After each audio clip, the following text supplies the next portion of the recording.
Hey guys, CryptoDad here again, and today I'm going to show you how you can join the Proof of Keys movement to take possession of your private keys for your Bitcoin cryptocurrency. So let's get going.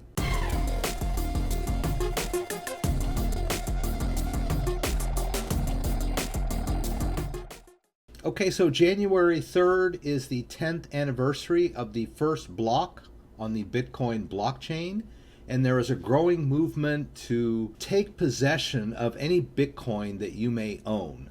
In fact, we are trying to actually own it. If you have any Bitcoin on an exchange, be it Coinbase, Binance, Bittrex, any other of the major exchanges, basically you don't own it. They're just holding it for you. So what we want to do is move our Bitcoin to a wallet in which we control the private key. And there are a couple of different ways to do that. So I'm going to show you three.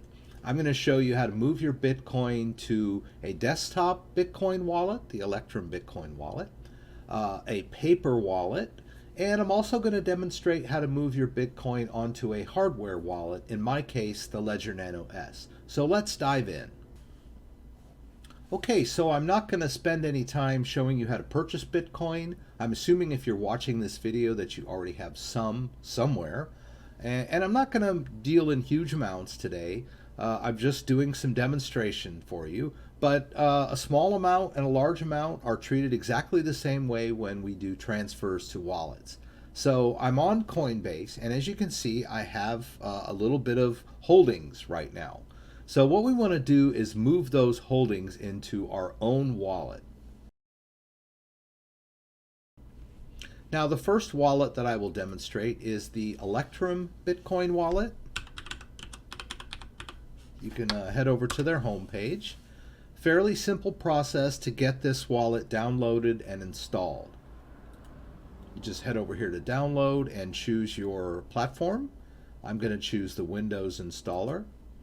I'm going to skip verification this time, but I do have some good videos on how you go about verifying the installer with the cryptographic keys. That's a little beyond the scope of this demonstration. So, but the point is that you can download this Bitcoin wallet, you can install it on your computer, and then we can transfer our Bitcoin holdings into the wallet. So let me demo how that works. All right, so when you get the Electrum Bitcoin wallet installed on your computer and launch it for the first time,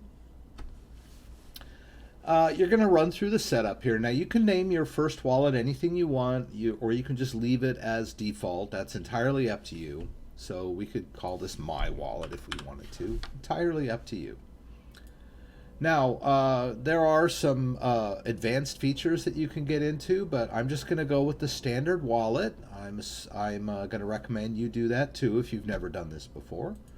And the next thing is whether you want to import your key from a different wallet. I'm assuming you're just creating this wallet, so we're just going to keep it at the default, which is create a new seed. All right, SegWit is the newer protocol, and it's the default. I would recommend using that. And then you get to this next screen. Now you'll see here where it says your wallet generation seed is, and it gives you these English words in sequence. These are the words that represent your private key. Now your private key is a very long number and a little bit inconvenient for a human being. So that number is put through a mathematical transformation, and it generates this English phrase or this English sequence of words. Now this is a unique sequence of words that represents your unique private key. The private key is stored within this wallet on your computer. You don't need to worry about that too much. But this phrase right here will allow you to restore that wallet on any computer anywhere in the world with your current Bitcoin balance. So this is a very important phrase. So you want to write this down and keep it in a very safe place. Now you could cut and paste it into a text document, but you want to keep that text document in a very secure place. Don't just leave it laying around on a Word file on your desktop, right? You want to put it on a flash drive and keep that flash drive in a safe place, separate from your computer. You might even want to encrypt that flash drive. So, but for a beginner, just write it down on a piece of paper. Make sure you store that piece of paper in a safe place. All right, so after you have written that key down, you'll click Next. And here is where it wants you to confirm that you do in fact have this written down and you know what it is. So you're going to have to retype that key in this box and make sure that you put the words in the exact same order that you copied them down in, left to right, top to bottom. All right, and once you've retyped those keys into this box, making sure you put a space between each word, the next button will become active and you can move to the next. You'll create a password. Don't lose that password either, guys. That password is very important. You can restore the wallet using your seed. So the seed is number 1, but there's no way to recover this password. So if you lose the password, you'll have to do a full restore of the wallet. So keep the password safe too. All right, so here we go. We got the wallet ready to go. Now we want to move that Bitcoin that was on our exchange and put it into a wallet where we control the private keys. So what we want to do is receive that Bitcoin into this wallet. So I'm going to go over to the Receive tab, and there's my receiving address, okay? There's a little icon on here where I can click and put that into my clipboard. And let's go back over here to our Coinbase account. We'll go over here to Accounts. And what we want to do is send this Bitcoin to our wallet, right? So let's just hit Send. And we're going to enter the address by just pasting in the address of our Electrum Bitcoin wallet. Now, you'll notice that we have a little bit available to send. You may have more, hopefully. And then this is our available balance. And then I'm just going to go down here to this box. I'm going to do a send max, right? I'm going to send all of it out, right? And then we'll click Continue. All right, so I got this little message telling me that I did not have enough in the account to do this transaction. It doesn't usually happen to me, but it happened to me today. So I'm assuming that maybe the price of Bitcoin is moving quickly and this max generator is not keeping up with it. So I'm just going to shave off some of the amount here to cover my network fees. I'm going to take it down to $27.50. Hit Continue, and there. So basically what it's telling me is that it's going to send the amount to my wallet. That's the address of my wallet at the top. There won't be any fees, but there will be a minor fee on the Bitcoin network of 10 cents. So that was really why it was giving me a hard time. I think it was having trouble adjusting for the network fees. But no matter. Let's go ahead and put in our two-factor authentication. And if you don't have two-factor authentication enabled on all of your cryptocurrency accounts, I would highly recommend it. I've got some great videos on how you go about doing that. All right, and my Electrum Bitcoin wallet has just alerted me that I've received some Bitcoin. So let's go over here to history. And you can see that Bitcoin, that $7 worth of Bitcoin has come in, and that it's unconfirmed. It will take a while for that Bitcoin to become completely confirmed. That does not mean that you don't have it. It just means that you can't spend it yet. That's part of the security built into the Bitcoin network. Avoids the double spend problem. So there we go. We've managed to transfer our Bitcoin off our exchange and into a wallet where we control the private keys. Another technique that we can use is a paper wallet, which might be a little bit more secure for those of you who are very security conscious. It is possible that my computer could get hacked, or I could accidentally install some malware or some other nasty piece of software that would empty my Bitcoin wallet on my computer.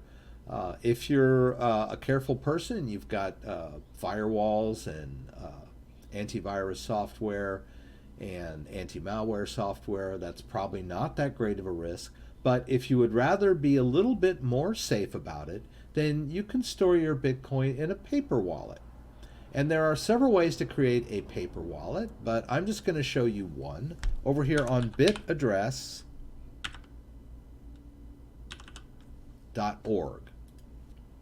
Right? And you want to make sure that you're on the bitaddress.org homepage, that it says bitaddress.org, and that you haven't misspelled it, because there are some pretender sites out there.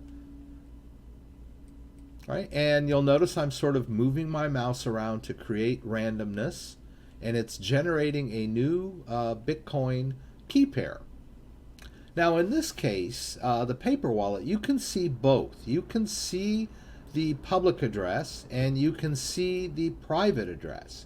And so you want to take great care that no one else sees this piece of paper, because it has both keys on there. So you can take this and print it out by hitting the print button here.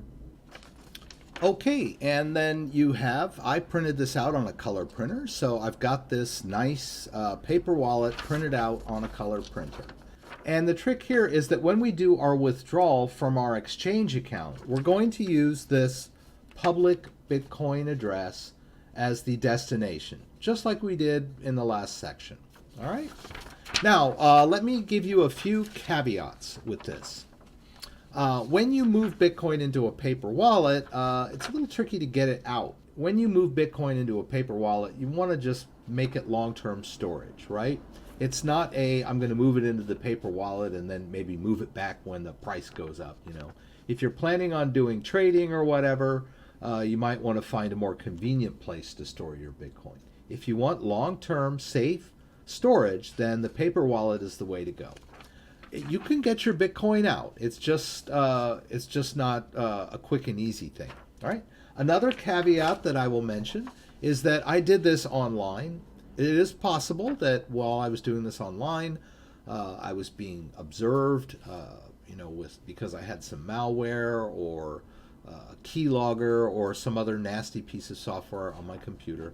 And the foolproof way to generate this Bitcoin address, this paper wallet, is to actually download the software and run it on an air-gapped computer, a computer that's not connected to the internet.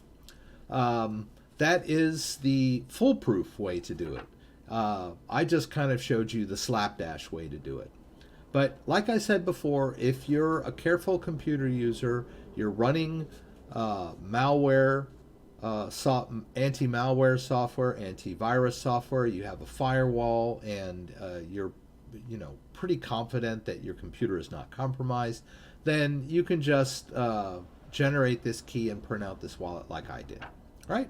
And then the GitHub repository link is down here if you feel the need to download the software and run it on an air-gapped computer to generate the seed.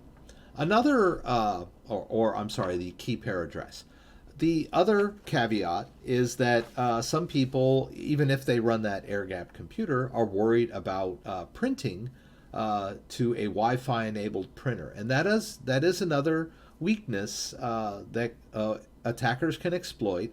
So if that's your case and you're worried about that, then you can connect your printer with a USB cable to your air-gapped computer, or you can save this on a flash drive and in a PDF file or whatever. Many printers have SD card slots or USB slots that you can just connect directly to the printer and have it print out. So there are some pitfalls, but basically just generate the paper wallet, print the paper wallet, and use that Bitcoin address as your sending address when you're withdrawing from your exchange account. All right, and then the last technique that I will demonstrate is a hardware wallet, such as the Ledger Nano S. So I won't go into the whole setup of the Ledger Nano S, but I will demonstrate the transaction part. We're going to want to launch our Ledger Live software. Put in our password. If you've never used Ledger Live or Ledger Nano S, I've got a lot of great videos on that.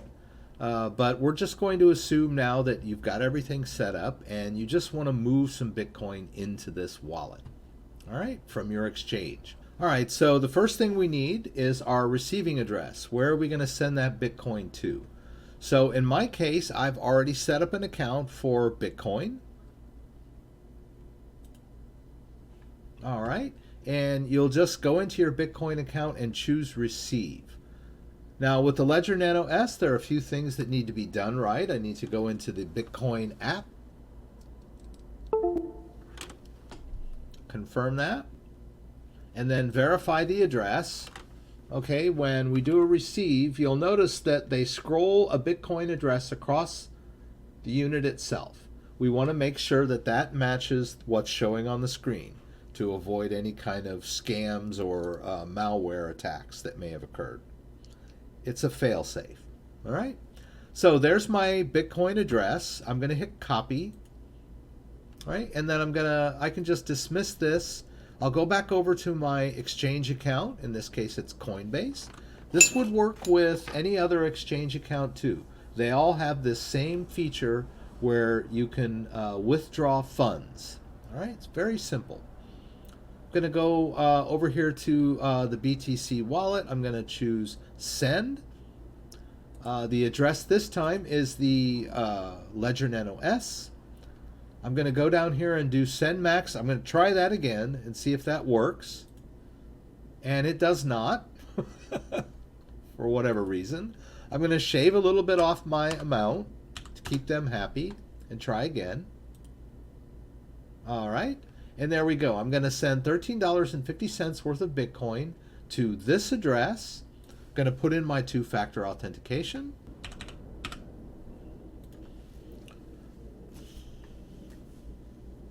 And there we go. It's on its way, right? So I can just go back over to the Ledger Nano S interface and kind of keep an eye on what's going on.